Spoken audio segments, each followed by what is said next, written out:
हमने पढ़ा था कि कार्तीय तल द्वारा सुंदकों की संख्या कैसे ज्ञात करेंगे। आप ग्राफी विधि का निरूपण भी हम लोग पढ़ लिए थे। अभ्यास 2.1 भी पूरा हो गया था। आज हम लोग उसी के आगे पढ़ेंगे। आज हम लोग पढ़ेंगे अभ्यास 2.2 का उदाहरण पढ़ेंगे और एक टॉपिक और है, बहुत इंपॉर्टेंट टॉपिक है, उसको पढ़ेंगे कि किसी दिए गए बहुपद के शून्यांक और गुणांक में क्या अंतर होता है। शून्यांक और गुणांक आप लोग जानते हैं। शून्यांक किसे कहते हैं, यानी कि जिसका वैल्यू रखने पर पूरे बहुपद का मान 0 आ जाए उसे शून्यांक कहते हैं। और गुणांक क्या होता है, यानी कि चर राशियों के आगे का जो अंकीय वैल्यू होता है उसे गुणांक कहते हैं। तो चलिए हम लोग देखते हैं कि किसी दिए गए बहुपद के, देखिए यहाँ पर टॉपिक है, हम लोग का टॉपिक है, पहला टॉपिक, किसी दिए गए बहुपद के शून्यांकों तथा गुणांकों में क्या संबंध होता है। इसे समझने के लिए हम लोग एक रैखिक बहुपद मानते हैं। जैसे माना कोई रैखिक बहुपद, माना एक रैखिक बहुपद है, माना रैखिक बहुपद है ax प्लस b, ये एक रैखिक बहुपद है। अब इसी को हम लोग देखेंगे इसके शून्यांक और गुणांक में क्या अंतर है। इसमें आपको पता है शून्यांक क्या है, गुणांक क्या है। देखिए गुणांक किसे कहते हैं, a और b, a और b जो है यहाँ पर अचर राशियाँ हैं, अचर राशियाँ हैं, अचर राशियाँ हैं। हम लोग x के सापेक्ष में इन्हें ले रहे हैं, x के सापेक्ष में ले रहे हैं, इसलिए a और b क्या अचर राशियाँ, वरना a b भी चर राशियाँ होती हैं। यहाँ पर x के सापेक्ष में ले रहे हैं, सिर्फ x जो है वो चर राशियाँ हैं। तो देखिए सबसे पहले हम लोग गुणांक ज्ञात करने के लिए क्या करेंगे, सीधे सीधे इसमें आपको पता ही है x के आगे क्या गुणांक कितना है, 1, अब b क्या है, अचर राशि है। तो देखिए सीधे सीधे बहुपद का शून्यांक कैसे ज्ञात करेंगे। तो दिए गए बहुपद को पहले लिखिए ax प्लस b बराबर 0। अब देखिए यहाँ पर इसको पक्षांतर करके परिमेयकरण करके हम लोग कुछ भी करके x की वैल्यू निकालते हैं। x की वैल्यू जो आएगा वही बहुपद का शून्यांक है। तो ax बराबर b प्लस में इधर है, उधर भेजेंगे तो माइनस में हो जाएगा, माइनस में b, a गुणे में उधर भेजेंगे तो क्या हो जाएगा, बटे में हो जाएगा। तो x बराबर क्या आ जाएगा हम लोग, माइनस b बाई a।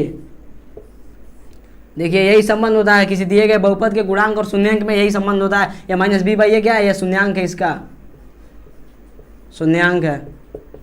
तो अब आप लोग समझ गए होंगे किसी दिए गए बहुपद के शून्यांक और गुणांक में क्या अंतर होता है। समझ गए आप लोग शून्यांक और गुणांक। गुणांक कैसे निकालेंगे, किसी चर राशि के आगे के वैल्यू के अंकीय वैल्यू को हम लोग गुणांक कहते हैं। शून्यांक क्या होता है, दिए गए बहुपद में x का मान रखने पर या चर राशि का मान रखने पर जो आता है उसे ही हम लोग शून्यांक कहते हैं। तो चलिए इस पर हम लोग उदाहरण देखते हैं। एनसीईआरटी के उदाहरण है, बहुत अच्छे अच्छे उदाहरण है, 2-3-4 उदाहरण है। आज सबको कवर किया जाएगा जैसे ही टाइम मिलेगा। अगर हो सके तो आज अभ्यास 2.2 को भी चालू किया जाएगा, अगर नहीं हो पाएगा तो कल चालू किया जाएगा, क्योंकि वीडियो ज़्यादा लंबी हो जा रही है। तो चलिए हम लोग पहला सवाल देखते हैं। ये उदाहरण नंबर पहला है। देखिए उदाहरण नंबर पहला क्या दिया है, x square plus 7x plus 10 में शून्यांक ज्ञात कीजिए, सिद्ध कीजिए कि गुणांक और शून्यांकों का संबंध जो है वह सही है, या सत्यापित कीजिए या इनकी जांच कीजिए। तो सबसे पहले हम देखिए इसको शून्यांक निकालेंगे। शून्यांक निकालने की क्या करेंगे, सबसे पहले दिए गए बहुपद का गुणनखंड निकालेंगे। हमने आपको पहले वीडियो में बताया था कि गुणनखंड कैसे ज्ञात किया जाता है। गुणनखंड ज्ञात कीजिए, उसके बाद आगे का देखते हैं विधि क्या है। सबसे पहले गुणनखंड ज्ञात करने के लिए हम क्या कहते हैं, आखिरी के अचर पद को शुरू के गुणांक के साथ गुणा कराते हैं। तो देखिए ये क्या है, 10, ये 10 है, इसके आगे कुछ भी नहीं है, यानी कि 1 छिपा रहता है। 10 गुणे 1 बराबर 10। अब 10 का गुणनखंड करेंगे 10, सबसे छोटी संख्या से भाग दीजिए, 2 5 है 10, फिर कितने से भाग जाएगा, 5, 5 कितने 5, यानी कि कितना गुणनखंड मिला, 2 और 5, 2 गुणे 5 हमें गुणनखंड मिल गया। फिर क्या करते हैं, देखिए नीचे x स्क्वायर प्लस, अब ऐसे दो अंकों को चुनिए, दो संख्याओं को चुनिए जिनका गुणा करने पर 10 है, लेकिन जोड़ने पर, इससे पता चलता है क्या, जोड़ने पर, इस वाले चिन्ह से पता चलता है कि जोड़ना घटाना है। जोड़ने पर कितना है 7 और गुणा करने पर 10 है, तो कितना हो जाएगा, 5 2 होगा, यानी कि 5 प्लस 2। देखिए 5 में 2 जोड़ेंगे 7 हो जाएगा, 5 में 2 का गुणा करेंगे तो 10 हो जाएगा, यानी कि ये दो संख्याएं बिल्कुल सही है। अब देखिए आगे का प्रक्रम, एक्स स्क्वायर प्लस 5 का एक्स में गुणा कीजिए 5x प्लस 2 का x में गुणा कीजिए 2x प्लस 10। अब हमने क्या बताया था, इसके बाद हम लोग देखते हैं कॉमन कैसे लेते हैं। कॉमन लेने का मतलब क्या होता है, भाग देना है। 2 का जोड़ा लगा तो उसके बाद से कॉमन लेते हैं। 2 का यहाँ से जोड़ा, 2 का यहाँ से जोड़ा। इसमें देखिए कॉमन क्या मिल रहा है, 5 कॉमन मिल रहा है। पहले में नहीं मिल रहा, दूसरे में मिल रहा है, लेकिन हमें कॉमन क्या लेते हैं जो दोनों में कॉमन हो। तो 5 कॉमन नहीं मिल रहा, देखिए x मिल रहा है ना, एक्स स्क्वायर इसमें एक सिंपल x है, यानी कि x कॉमन ले सकते हैं। x लीजिए कॉमन, ये बटे नहीं है, x कॉमन लीजिए तो बचेगा क्या है, x प्लस यहाँ सिर्फ 5 बचेगा, x बाहर निकल गया है, प्लस इसमें से कॉमन क्या लिख सकते हैं हम लोग, देखिए x ले सकते हैं नहीं, क्योंकि x सिर्फ एक ही पद में है, अगले वाले पद में x नहीं है। 2 कॉमन लिख सकते हैं, एकदम लिख सकते हैं, क्योंकि यहाँ 2 है और 2 से 10 में भाग देंगे तो भाग चला जाएगा। तो 2 कॉमन लीजिए, क्या बचेगा, x प्लस 10 में से 2 कॉमन लेंगे, कितना बचेगा 5। अब इस पूरे में से देखिए कॉमन क्या मिला है, पूरे बहुपद में कॉमन क्या मिल रहा है, x प्लस 5 कॉमन मिल रहा है, x प्लस 5। इसको बाहर निकाल दीजिए। अब देखिए क्या बचा, यहाँ से x प्लस 5 हम लोग कॉमन लेंगे तो क्या बचेगा, सिर्फ x बचेगा, x प्लस यहाँ से x प्लस 5 कॉमन लेंगे, क्या बचेगा सिर्फ 2। यानी कि दिए गए बहुपद का गुणनखंड ये है, दिए गए बहुपद का गुणनखंड क्या है, x प्लस 5 और x प्लस 2। अगर इनका आपस में गुणा करा देंगे तो दिया गया बहुपद हमको मिल जाएगा। इससे पता चलेगा हम लोग का गुणनखंड सही है। अब लिखेंगे शून्य ज्ञात करने के लिए, शून्यांक ज्ञात करने के लिए, शून्यांक ज्ञात करने के लिए तो देखिए क्या करते हैं हम लोग, शून्यांक ज्ञात करने के लिए किसी एक भाग को उठाते हैं, उसको बराबर में 0 कर देते हैं। जैसे मान लीजिए यहाँ पर देखिए x प्लस 5 बराबर हमने 0 कर दिया। अब पक्षांतर के द्वारा या कुछ भी करके हमें x की वैल्यू बस निकालना है। x की वैल्यू आएगा वही एक मूल होगा, वही उसका शून्यांक होगा। देखिए x बराबर 5 इधर जो है प्लस में, उधर भेजेंगे बराबर के तो माइनस में हो जाएगा, माइनस में 5, यानी कि एक मान इसका ये हो गया। अब दूसरा देखिए, एक भाग को हमने तुलना कर दिया, इसका मान कितना है -5। अब दूसरे भाग को देखिए x प्लस 2 को देखिए, x प्लस 2 इसमें बराबर भी 0 करेंगे। जब शून्यांक की बात करेंगे, शून्यांक ज्ञात करना है तो दिए गए बहुपद को पहले लिखेंगे, यानी पद को लिखेंगे और बराबर में 0 कर देंगे। फिर इसमें पक्षांतर के द्वारा x की वैल्यू ज्ञात करते हैं। x बराबर प्लस में 2 है, बराबर उधर जाएगा, माइनस में 2 हो जाएगा, यानी कि 2 हमें मूल मिल गए, यानी 2 शून्यांक मिल गए। पहला शून्यांक कितना -5, दूसरा कितना 2, यानी ये तो अभी निकला है कि शून्यांक यानी दिए गए बहुपद का शून्यांक क्या होगा। शून्यांक कितना है, एक -5 है, एक -2 है, यानी कि दिए गए बहुपद का शून्यांक -5 -2 है। अब सत्यापित करेंगे, यानी एनसीईआरटी में यह भी पूछा है कि इनका शून्यांक बताइए और सत्यापित कीजिए, इनका जो गुणनखंड, इनका गुणांक और शून्यांक का जो संबंध है सत्यापित कीजिए सही है। हमने शून्यांक निकाल दिया, अब सत्यापित करेंगे गुणांक और इनके शून्यांक में संबंध। तो हम दिए गए बहुपद का शून्यांक ज्ञात कर लिए। शून्यांक का मान कितना है, एक x की वैल्यू है -5 और दूसरे x की वैल्यू है कितना -2, यानी कि दिए गए बहुपद का शून्यांक है। अब देखेंगे शून्यांक और गुणांकों में जो संबंध है उसको सत्यापित करेंगे, यानी कि ये शून्यांक मतलब है ये पहला मूल है या दूसरा मूल है। हमने दिए गए बहुपद के मूल के बारे में आपको पढ़ाया है। मान लेंगे पहला मूल क्या है, अल्फा। दिए गए बहुपद का पहला मूल अल्फा, अल्फा का मान कितना हो जाएगा, -5 मान लेते हैं। और दिए गए बहुपद का दूसरा मूल बीटा, बीटा की वैल्यू कितना है -2, यानी कि 2 मूल है, 2 मूल अल्फा और बीटा है। और अल्फा और बीटा का मान यहाँ पर हमें x के द्वारा यानी बहुपद के गुणनखंड के द्वारा हमें प्राप्त हो चुके हैं। अब सत्यापित करना है कि गुणांक और शून्यांकों में क्या अंतर, क्या संबंध है, और उनके संबंध को सत्यापित कर रहे हैं। तो देखिए गुणांक और शून्यांक में संबंध, गुणांक और शून्यांक में संबंध, शून्यांक में संबंध। तो हमने आपको बताया अल्फा प्लस बीटा यानी कि मूलों का योगफल बराबर फार्मूला क्या होता है, -b/a। अब देखिए इसमें देखिए अल्फा प्लस बीटा बराबर फार्मूला क्या होता है, अल्फा प्लस बीटा यानी कि मूलों का योगफल बराबर फार्मूला क्या होता है, -x का गुणांक बटे x² का गुणांक, यानी कि -b/a। देखिए -b/a। अब आप कहेंगे इसमें अल्फा और बीटा की वैल्यू पता है, लेकिन b और a की वैल्यू कहाँ है। तो देखिए सबसे पहले हम लोग का जो बहुपद दिया था वो क्या था, उस बहुपद को लिखिए। दिया गया बहुपद क्या था, x² प्लस 7x प्लस 10, ये दिया गया बहुपद है। अब इसे द्विघात बहुपद से तुलना करेंगे, ax² plus bx plus c से तुलना करके a, b और c की वैल्यू ज्ञात करते हैं। a की वैल्यू कितना हो जाएगा, 1, क्योंकि एक इस चर के सामने कोई अंक नहीं है, कोई अंक नहीं है तो उसके सामने एक अंक हमेशा रहता है, यानी कि a। और b की वैल्यू देखिए, b के सामने कौन सा अंक है, 7, c अचर पद है, उसके देखिए अचर पद का मान इसमें दिक्कत बताइए कितना है, 10। ए और बी और सी तीनों की वैल्यू आपको पता चल गया। आइए यहाँ पर देखते हैं अल्फा प्लस बीटा यानी कि मूल्यों का योगफल बराबर क्या हो जाएगा, अल्फा प्लस बीटा। अल्फा और बीटा का मान आपको पता है, अल्फा का मान कितना है -5 प्लस बीटा का मान कितना है -2 बराबर, ये माइनस लग जाएगा। बी की वैल्यू कितना है 7, ए की वैल्यू कितना है 1।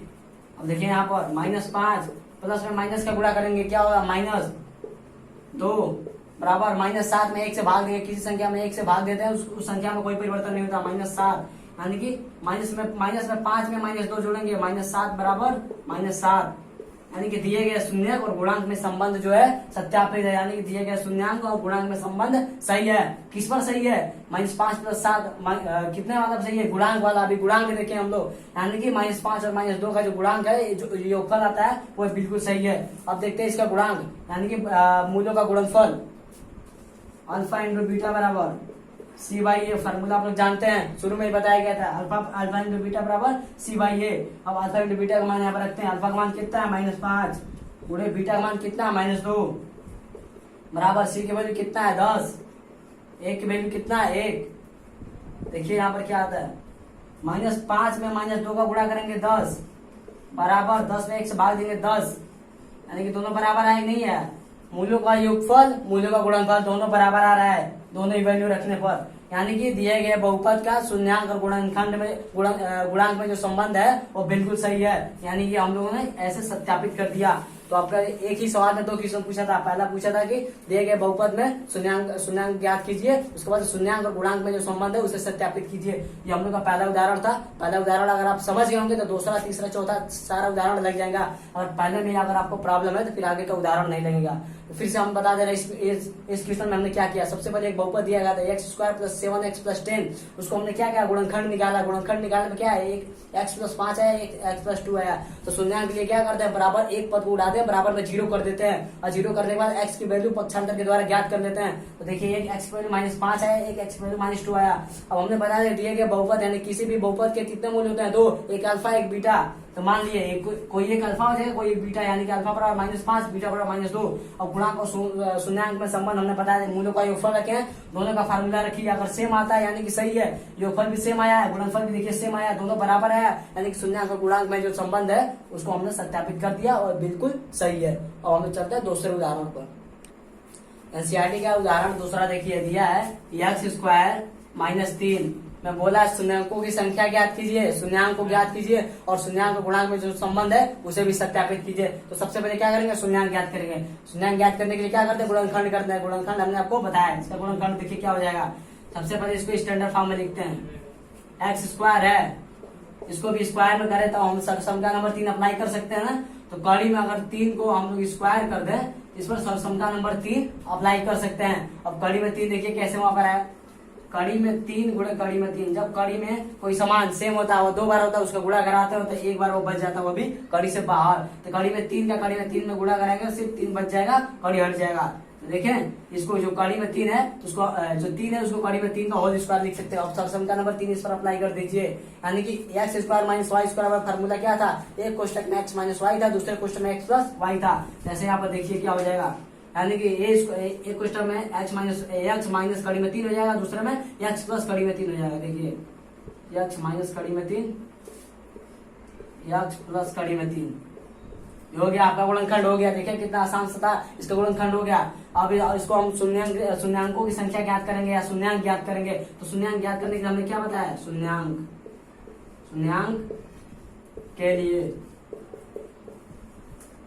के लिए देखिए क्या करते हैं, किसी एक पद को उड़ा दे, बराबर 0 कर देते हैं। x - कड़ी में 3 बराबर 0, पक्षांतर के द्वारा x की वैल्यू ज्ञात करते हैं। x बराबर कड़ी में 3, एक आ गया, एक मूल का मान।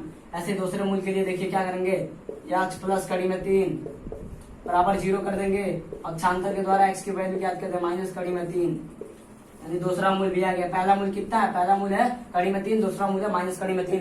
यानी दिए गए बहुपद के कितने मूल होते हैं, 2 मूल होते हैं। एक मूल होता है अल्फा, यहाँ देखिए एक मूल होता है अल्फा, अल्फा बराबर कितना है, कड़ी में 3। एक मूल होता है बीटा, बीटा बराबर कितना है, - कड़ी में 3। समझ गए यहाँ तक, यही उसका शून्यांक है, कितना है, कड़ी में 3 और - कड़ी में 3, ये उसका शून्यांक है। यही आंसर, शून्यांक का आंसर ये हो जाएगा। अब आपसे बोला है कि शून्यांक और गुणांक में जो संबंध है उसको सत्यापित कीजिए। तो हमने क्या बताया, आपको सत्यापित करने के लिए गुणांकों का योगफल देख लेंगे, मूल्यों का योगफल देख लेंगे, मूल्यों का गुणनफल। अगर दोनों की वैल्यू सेम आ रही होगी तो समझ जाएंगे कि दिए गए बहुपद का शून्यांक और गुणांक में जो संबंध है वह सत्यापित होता है। तो चलिए हम लोग अब सत्यापन की ओर चलते हैं। ये एनसीईआरटी का दूसरा उदाहरण है, एनसीईआरटी किताब से अभ्यास दूसरा का ही है। तो इसमें भी देखिए एक बहुपद दिया है, x² - 3 बोल रहा है, इसका शून्यांक ज्ञात कीजिए और ये सत्यापित कीजिए कि शून्यांक और गुणांक में जो संबंध है वो सही है। तो चलिए देखते हैं। सबसे पहले तो दिया बहुपद दिया क्या है, x² - 3, इसका शून्यांक ज्ञात करने के लिए हम क्या करते हैं, सबसे पहले गुणनखंड करते हैं। इसका गुणनखंड देखिए, x² - 3 का गुणनखंड, तो x² - 3 को हम लोग कड़ी में 3 का होल स्क्वायर लिख सकते हैं, क्योंकि कड़ी में 3 किसी भी चीज़ अगर कड़ी में वो सेम हो और 2 बार उसका गुणा करेंगे तो कड़ी हट जाएगा, वह चीज़ सिर्फ एक बार बच जाता है। यानी कि देखिए अगर कड़ी में 3 गुणे कड़ी में 3 2 बार है, इसका आपस में गुणा कराएंगे तो सिर्फ 3 बच जाएगा। तो वही फार्मूला हम लोग यहाँ अप्लाई कर दिए। अब देखिए a² - b² टाइप में हो गया, यानी कि x² - y² टाइप में हो गया। अब सर्वसमता नंबर 3 इस पर अप्लाई कर देंगे, यानी कि एक कोष्टक में a - b, यानी कि एक कोष्टक में x - y, दूसरे कोष्टक में x + y। एक कोष्टक में x - कड़ी में 3, दूसरे कोष्टक में x + कड़ी में 3। अब शून्यांक के लिए क्या करते हैं, किसी एक पद को उठाते हैं, बराबर में 0 कर देते हैं, यानी कि x माइनस कड़ी में 3 बराबर 0, तो x बराबर कड़ी में 3। यह पहला मूल आ गया आपका, या पहला शून्यांक आ गया। अब इसी तरह दूसरा को उठाएंगे, यहाँ पर देखिए x प्लस कड़ी में 3 बराबर 0, तो x बराबर क्या हो जाएगा, माइनस कड़ी में 3। यह दूसरा शून्यांक या दूसरा मूल आ गया।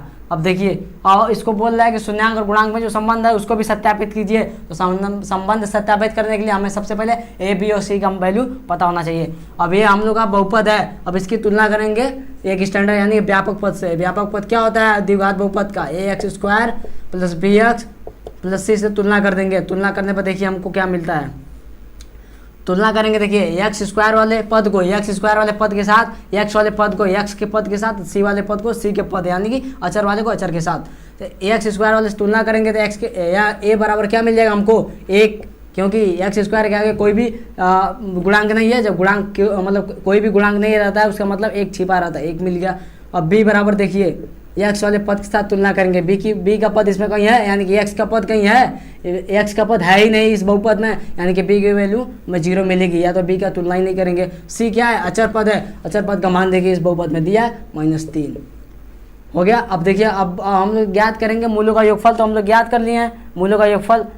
मूलों का योगफल ज्ञात करने का फॉर्मूला क्या होता है, अल्फा प्लस बीटा बराबर -b/a।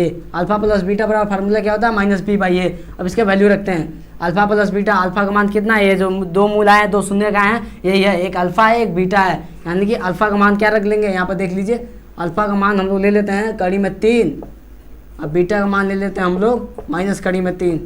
देखिए अल्फा प्लस बीटा, अल्फा का मान कड़ी में 3 प्लस बीटा का मान माइनस कड़ी में 3 बराबर माइनस बी की वैल्यू 0, ए की वैल्यू 1, किसी भी संख्या में 0 से भाग देते हैं, टोटल वैल्यू 0, 3 माइनस कड़ी में 3 बराबर 0, माइनस कड़ी में 3 में से कड़ी में 3 घटा दीजिए, 0 बचेगा, 0 बराबर 0, यानी कि योगफल तो सत्यापित हो गया, यानी कि मूलों का योगफल शून्यांकों का योगफल सत्यापित हो गया। अब इसका गुणनफल सत्यापित करते हैं हम लोग, तो चलिए देखते हैं मूलों का गुणनफल। देखिए मूलों का गुणनफल के लिए फार्मूला क्या होता है, अल्फा इंटू बीटा बराबर c/a।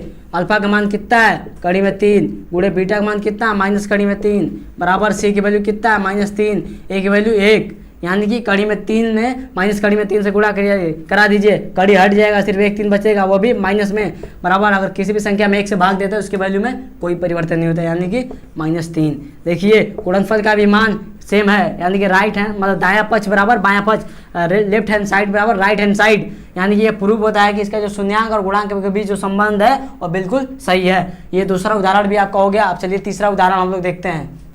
तीसरा उदाहरण देखिए एनसीईआरटी का क्या कहता है, कह रहा है ऐसे द्विघात बहुपद को ज्ञात कीजिए जिनके शून्यांकों का योगफल -3 है। शून्यांकों का योगफल -3 दे रहा है और शून्यांकों का गुणनफल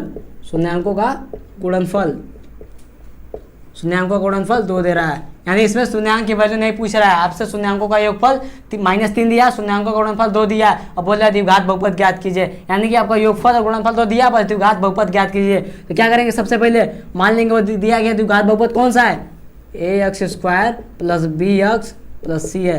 माना दिया गया द्विघात बहुपद ax² plus bx plus c है, और यहाँ पर ये तो मान लिया हम लोग। अब प्रश्नानुसार देखिए क्या कर रहा है, शून्यांकों का योगफल यानी कि अल्फा प्लस बीटा की वैल्यू दिया है, अल्फा प्लस बीटा बराबर -3 दे दिया है। अल्फा प्लस बीटा का फार्मूला क्या होता है, -b/a। अल्फा प्लस बीटा का मान यहाँ दिया -3, किसी भी संख्या के नीचे 1 मान सकते हैं, माइनस से माइनस खत्म, तुलना कर दीजिए। a की वैल्यू कितना मिल रहा है यहाँ पर, a के बराबर 1, b की वैल्यू कितना मिल रहा है, b बराबर 3, यानी कि अगर बहुपद हमको ज्ञात करना है वो a और b की वैल्यू तो हमको पता चल गया, लेकिन c की वैल्यू भी चाहिए। तो c की वैल्यू के लिए देखिए एक और कंडीशन दिया है, इसका गुणनफल यानी कि मूलक का गुणनफल अल्फा इंटू बीटा बराबर c/a। अल्फा इंटू बीटा का मान दिया है 2, c/a, 2 के नीचे 1 मान सकते हैं, ये हमेशा छिपा रहता है। फिर से इसका तुलना कर देंगे तो देखिए a की वैल्यू क्या मिलेगा आपको, a बराबर 1 मिलेगा ही और c बराबर 2 मिल जाएगा इस कंडीशन से, यानी a b c तीनों की वैल्यू हमें पता चल गई। अब हम वो द्विघात बहुपद निकाल सकते हैं आराम से। चलिए निकालते हैं द्विघात बहुपद। तो हमने ए बी और सी तीनों का मान ज्ञात कर लिया। देखिए ए का मान क्या है, ए का मान आया 1, बी का मान आया 3, सी का मान क्या है 2। अब इसके देखिए द्विघात बहुपद ये ज्ञात करेंगे। तो द्विघात बहुपद दिया है ax square plus b x plus c, ये तो व्यापक सूत्र होता है, इसको हमने मान लिया। अब ए बी सी का मान रख दीजिए, यही आपका हो जाएगा द्विघात बहुपद। तो ए की जगह पर क्या रखेंगे 1, ये है एक्स स्क्वायर, प्लस बी की जगह पर क्या रखेंगे 3 गुणे एक्स, प्लस सी की जगह पर क्या रखेंगे 2। एक तो लिखते नहीं, एक छिपा रहता है, यानी कि एक्स स्क्वायर प्लस 3 का एक्स में गुणा 3x प्लस 2, यानी कि वो बहुपद कौन सा है x square plus 3x plus 2। ऐसा बहुपद है जिसके शून्यांकों का योगफल -3 है और शून्यांक का गुणनफल 2 है। यह आपका भी, ये सवाल भी आपका खत्म हो गया। चलिए नेक्स्ट सवाल की ओर चलते हैं। ये एनसीईआरटी का आखिरी उदाहरण है। इसमें देखिए, इसमें एक त्रिघात बहुपद दिया है 3x cube minus 5x square minus 11x minus 3, और इसमें शून्यांक भी दिया है 3 -1 -1/3, 3 इसमें शून्यांक दे दिया है और बोल रहा है कि ज्ञात कीजिए, सत्यापित कीजिए कि क्या इसका दिया गया शून्यांक सही है। चलिए इसको देखते हैं। तो सबसे पहले किस शून्यांक के लिए, पहले शून्यांक के लिए चलते हैं, यानी कि 3 के लिए। 3 के लिए चलते हैं। एक्स की वैल्यू 3 रखेंगे, अगर पूरा वैल्यू 0 आ जाएगा, या पूरा बहुपद 0 आ जाएगा तो मानेंगे दिया गया शून्यांक सही है। पी ऑफ एक्स बराबर क्या दिया है, P of x 3x cube minus 5x square minus 11x minus 3। चलिए यहाँ पे देखते हैं, पी ऑफ एक्स की वैल्यू 3 के लिए चल रहे हैं। पी ऑफ 3 बराबर 3 गुणे 3 का होल क्यूब, 3 3 9 3 का 27, माइनस 5 गुणे 3 का होल स्क्वायर, 3 3 9, माइनस 11 गुणे 3 माइनस 3। फिर देखिए यहाँ पर पी ऑफ 3 बराबर 27 3 का 81 माइनस 9 5 45 माइनस 11 33 33 माइनस 33 माइनस 3, दोनों जोड़ दीजिए। माइनस माइनस माइनस होता है लेकिन जुड़ता है, माइनस माइनस माइनस हो गया लेकिन जुड़ता है। 33 3 36। फिर देखिए पी ऑफ 3 बराबर 81 माइनस 45 में 36 जोड़ेंगे कितना होगा 81, 81 में से 81 या 0। पी ऑफ 3 बराबर 0, यानी कि जो 3 दिया है, यानी कि जिस शून्यांक का मान 3 है वो शून्यांक सही है, यानी कि 3 वाला सही हो गया। अब हम लोग जांच करेंगे -1 के लिए। चलिए -1 के लिए देखते हैं।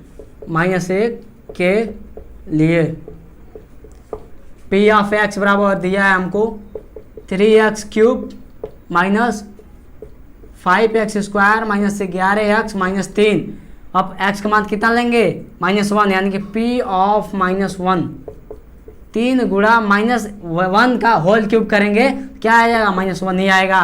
-5 गुणे -1 का होल स्क्वायर करेंगे तो 1 आएगा, -11 गुणे -1 माइनस 3। p ऑफ -1 बराबर हो जाएगा 3 में 1 का गुणा करेंगे -1 क्या -3 -5 माइनस माइनस प्लस 11 -3। इसको देखिए पी ऑफ -1 बराबर क्या हो जाएगा -3 -5 यानी कि -8 प्लस 11 में से 3 जाए 8, यानी कि पी ऑफ -1 बराबर 0। 0 आ गया ना, अगर 0 आ गया तो समझ लिए दिया गया शून्य सही है, यानी कि -1 भी सही है। अब हम लोग आखिरी शून्य की जांच करेंगे -1/3 वाला। अब चलिए -1/3 के लिए चेक करते हैं, यानी -1/3 के लिए पी ऑफ एक्स बराबर हमें क्या दिया है 3x cube minus 5x square minus 11x minus 3। X बराबर -1/3 के लिए, यानी कि पी ऑफ -1/3 बराबर 3 गुणे -1/3 का होल क्यूब करेंगे तो क्या मिलेगा -1/27 माइनस 5 गुणे एक्स -1/3 का फिर होल स्क्वायर करेंगे तो कितना मिलेगा 1/9 -11 गुणे -1/3 -3। यहाँ पे देखिए पी ऑफ -1/3 बराबर 3 9 27, यानी कि -1/9 बचा, फिर -5/9 बचा, माइनस माइनस प्लस 11/3 -3।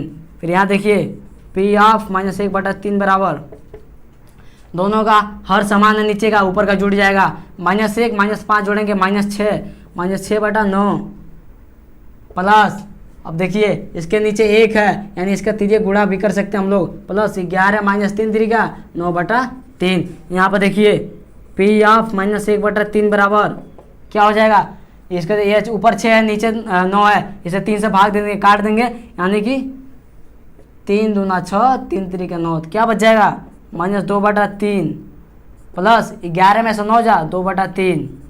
अब देखिए पी ऑफ -1/3 -2/3 है प्लस 2/3 है, कट जाएगा, वैल्यू क्या आ जाएगा 0। हमने आपको क्या बताया, हमने आपको ये बताया कि अगर दिए गए शून्यांक का मान रखने पर बहुपद का मान 0 आता है, यानी को दिया गया शून्यांक सही है, यानी कि वो उसको सत्यापित करता है। तो इस तरह से आपका एनसीईआरटी का हमने पूरा उदाहरण बता दिया। अब कल हम लोग पढ़ेंगे अभ्यास 2.2 का एनसीईआरटी का ही पढ़ेंगे, और आज हमने इसको भी कंप्लीट करा दिया। इसके पिछले वीडियो में हमने अभ्यास 2.1 का कंप्लीट कराया था। आज यहाँ तक, आज के वीडियो तक हमने 2.2 के अभ्यास को कंप्लीट करा दिया है। अगर आपको कोई भी क्वेश्चन या कोई भी क्वेरी हो तो आप उसे कमेंट बॉक्स में जरूर पूछे, हम आपको बताने की कोशिश करेंगे।